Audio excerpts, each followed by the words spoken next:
नमस्कार, मी राजू मेत्री. महाराष्ट्र आपल्यामध्ये आपलं स्वागत. पाहूया सविस्तर वृत्तांत. भाजपचे उमेदवार श्री किसन शिंदे यांनी उमेदवारी अर्ज दाखल केला.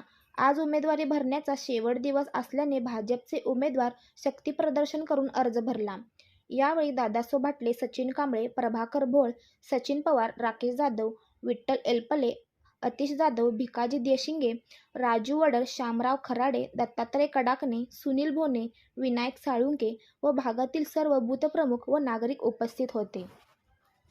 पक्षाकडून अधिकृत उमेदवार म्हणून अर्ज भरत आहे आणि अर्ज भरत असताना शहापूर प्रभाग क्रमांक 1 मधून सर्व जी विकास कामं राहिलेली आहेत हे पूर्ण करायचा मी प्रयत्न करीन. म्हसोबा मंदिरासाठी जीर्णोद्धाराचा मी प्रयत्न करीन. सर्व काम जे शिल्लक राहिलेलं आहे या कामासाठी लोकांनी मला निवडून द्यावं. मी ही शहापूरचाच एक उमेदवार आहे. यासाठी मी ठणकावून सांगतो की कोण बाहेरचा आणि आतला करसेल तर याला कोणी थारा देऊ नये असं एवढीच विनंती करतो आणि मला म्हसोबाच्या पंडित आशीर्वाद मिळेल अशी आशा व्यक्त करून थांबतो.